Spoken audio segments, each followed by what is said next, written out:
அஸ்ஸலாமு அலைக்கும் ஃப்ரெண்ட்ஸ், வணக்கம். Welcome to Rahmi's kitchen.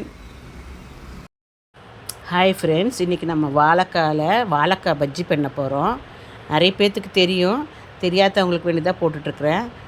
இது நான் ஒரு வாழைக்காது ரெசிபி சொல்கிறேன், என்னென்ன பொருள் தேவைன்னு வாங்க பார்க்கலாம். கொஞ்சம் அரை டீஸ்பூன் மிளகாத்தூள், தேவையான உப்பு, 1/4 டீஸ்பூன் மஞ்சத்தூள், பெருங்காயம் பொடி, அப்புறம் பட்டை கிராம்பு பொடியும், இஞ்சி பூண்டு பேஸ்ட்டை அரை டீஸ்பூனு. இது வந்துட்டு ஒரு கப் அவ்வளோ கடலை மாவு, 1 டீஸ்பூன் அவ்வளோ அரிசி மாவு எல்லாம் சேர்ந்து கலந்துக்கலாம்.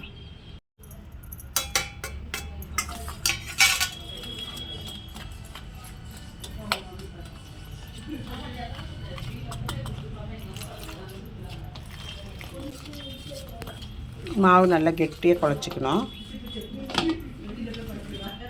நல்லா கொஞ்சம் கொஞ்சமாக தண்ணி ஊற்றி கொஞ்சம் கெட்டியாக மிக்ஸ் பண்ணி எடுத்துக்கோங்க.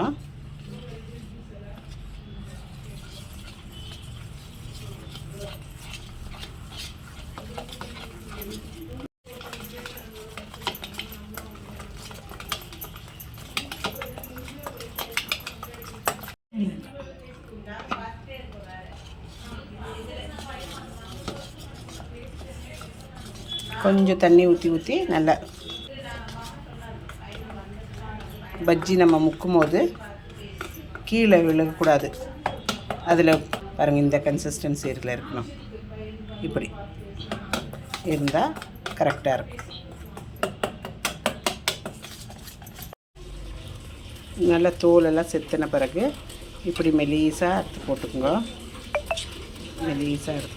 உப்பு தண்ணியில் போடணும், அப்போ தான் கரை போகும், இல்லாட்டி கரை இருக்கும்.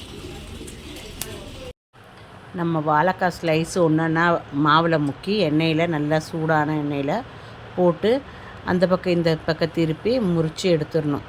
சூப்பராக இருக்கும் ஃப்ரெண்ட்ஸ். இது மாதிரி மீண்டும் நிறைய ரெசிபியுடன் உங்களை நான் சந்திக்கிறேன். என்னோடய வீடியோ லைக் ஆச்சுன்னா சப்ஸ்கிரைப் பண்ணி கமெண்ட் பண்ணி ஷேர் பண்ணுங்க. முதல் வாட்டி பார்க்குறவங்க ப்ளீஸ் மறக்காமல் சப்ஸ்கிரைப் பண்ணுங்க. பாருங்கள், எம்மியான வாழைக்காய் பஜ்ஜி ரெடி.